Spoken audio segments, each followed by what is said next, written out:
이승만, 박정희, 김유신, 문무왕, 김춘추 이런 역사의 위대한 인물들은 항상 새롭게 보여집니다. 경험을 할수록, 나이가 들수록 이런 위인들을 보는 시각이 달라집니다.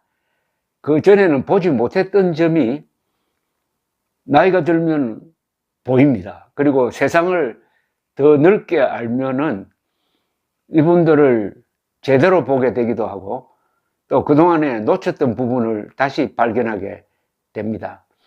요사이 저는 박정희 성인군자론을 펼치고 있습니다. 18년 동안 집권하면서 수많은 정치적 도전과 폭력 시위가 있었지만은 단 한 번도 암살을 지령하지도 않았고 단 한 번도 폭력 시위대에 발포 명령을 내린 적이 없습니다. 즉, 단 한 사람도 죽이지 않고 이런 거창한 변화를 성공시켰다는 점에서 성인군자라는 이야기입니다. 제가 농담이 아닙니다. 우리 민족사에서 박정희 대통령처럼 인간 사랑을 제대로 정치에서 구현한 분이 없다는 이야기입니다.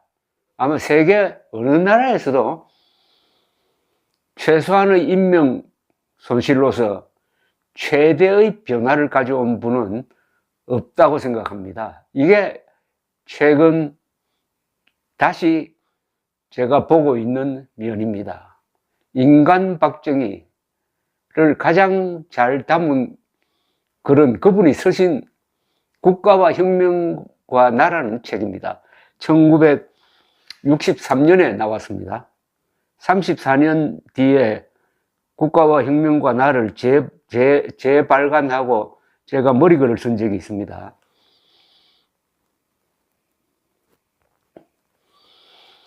이게 1963년 박정희 대통령이 1961년에 쿠데타로 집권했으니까 집권 3년차 그리고 민정이양을 앞두고 내놓은 글입니다. 박상길이라는 분이 대피를 했습니다. 그러나 박상길이라는 분은 꼭 글을 써서 박정희 대통령한테 당신은 박정희 최고회의 의장한테 드려가지고 교열을 보고 만들었으므로 대피를 했지만은 박정희 대통령의 속마음이 고스란히 담긴 책이 국가와 혁명과 나입니다.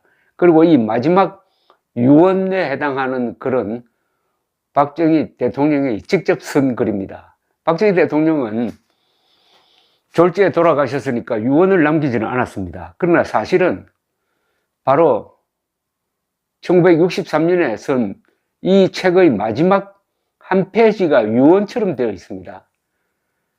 이 유언이라고 생각하고 제가 한번 읽어 드리겠습니다. 마지막 페이지입니다. 국가와 혁명과 나의 갈 길. 경상북도 선산군, 이곳이 본인이 태어난 곳이다. 20여 년간의 군대 생활, 그리고 소년 시절에도 본인은 자립에 가까운 생활을 배워왔다. 그만큼 가난하였기 때문이다. 그것은 본인의 큰 도움이 되었다. 그 환경이 본인으로 하여금 깨우쳐 준 바 많았고 결의를 굳게 하여 주기도 하였다. 이같이 가난은 본인의 스승이자 은인이다. 그렇기 때문에 본인의 24시간은 이 스승, 이 은인과 관련이 있는 일에서 떠날 수가 없는 것이다. 소박하고 근면하고 정직하고 성실한 시민사회가 바탕이 된 자주 독립된 한국의 창건, 그것이 본인의 소망의 전부다. 동시에 이것은 본인의 생명인 것이다. 본인의 특권계층, 파벌적 계보를 부정하고 굴림사회를 증오하는 소위도 여기에 있을 것이라 생각된다. 본인은 한마디로 말해서 서민 속에서 나고 자라고 일하고 그리하여 그 서민의 인정 속에서 생이 끝나기를 염원한다. 이게 이분의 유언입니다. 마지막 문장. 본인은 한마디로 말해서 서민 속에서 나고 자라고 일하고 그리하여 그 서민의 인정 속에서 생이 끝나기를 염원한다. 어떻게 됐습니까? 이렇게 됐습니다. 박정희 대통령이 1979년 10월 26일 김재규가 쏜 총탄에 의해서 돌아가신 다음에 한동안은 박정희 대통령 격하 운동이 벌어졌습니다. 그러나 일반 서민들의 박정희에 대한 생각은 바뀌어지지 않았습니다.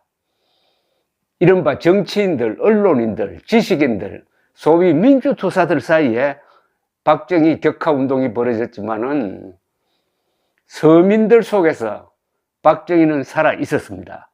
본인은 한마디로 말해서 서민 속에서 나고 자라고 일하고 그래야 그 서민의 인종 속에서 생이 끝나기를 염원한다. 이대로 되었습니다. 제가 박정희 대통령 전기를 써야겠다고 결심한 게 1984년입니다. 그때 초여름에 국립현충원을 방문을 했습니다. 박정희, 유경수 묘소를 방문했습니다. 찾아갈 때는 그 당시에 정치 분위기 때문에 아무도 찾는 사람이 없을 것이다 라고 생각해서 거기 갔더니 많은 사람이 와서 참배를 하고 있었습니다. 주로 농촌에서 올라온 분들이었습니다. 얼굴이 새카맣게 타신 분들이 자발적으로 와서 경건하게 묵념을 하는데 제가 그분들과 맞은편에서 그 표정을 보니까 그렇게 진지할 수가 없었습니다. 여기 묻힌 이 두 분 덕분에 우리가 제대로 먹고 산다 하는 그 고마움이 그 표정에 역력했습니다. 저도 지식인의 한 사람으로서 지식인 중에서 제일 비판적인 기자였지만은 또 저는 박정희 대통령 때문에 신문사에서 쫓겨난 적도 있지만은 그 순간 서민 속에서 박정희는 살아있구나. 본인은 한마디로 말해서 서민 속에서 나고 자라고 일하고 그리하여 그 서민의 인종 속에서 생이 끝나기를 염원한다. 이대로 되었구나 하는 생각을 하게 되었습니다. 역사는 아마도 이런 박정희를 낸 하늘이 어찌 또 이재명 같은 인간을 내었을까? 누가 그렇게 했을지 모르겠습니다. 박정희와 같은 순수한 그리고 일머리를 아는 사람, 유능하면서도 단호하면서도 항상 마음속에 서민에 대한 애정을 간직하고 있었던 분, 이분이 18년 동안 집권하면서 오로지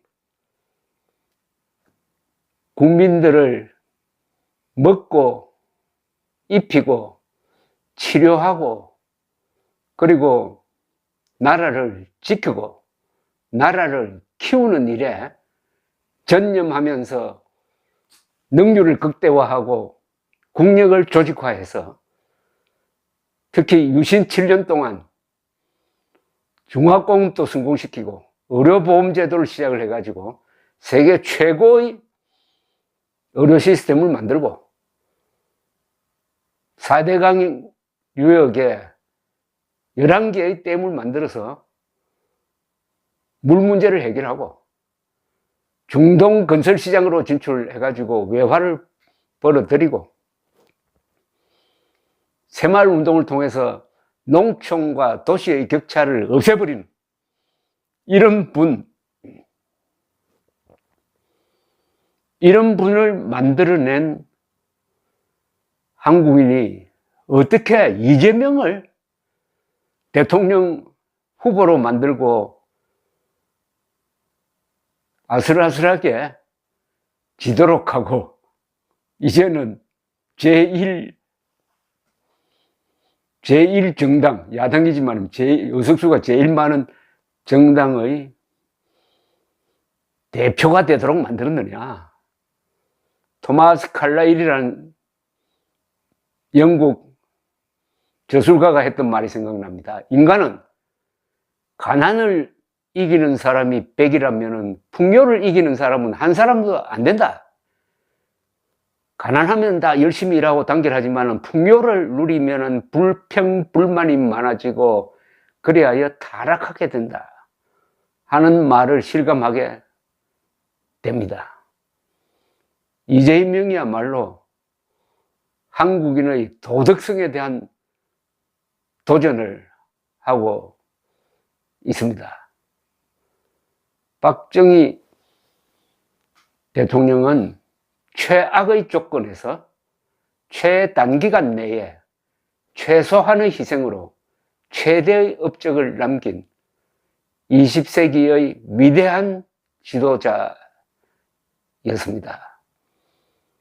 이승만 동상이 광화문에 서고 우리 화폐에 이승만 얼굴이 들어가는 게 먼저고 그 다음으로 박정희 동상이 남산이나 아니면 저 한강변 제일 좋은 자리에 서고 그 다음에 세로 지폐를 만들 때 거기에 박정희 얼굴이 들어가고 하는 이런 날이 올 때 대한민국이 바로 서게 될 것입니다. 감사합니다.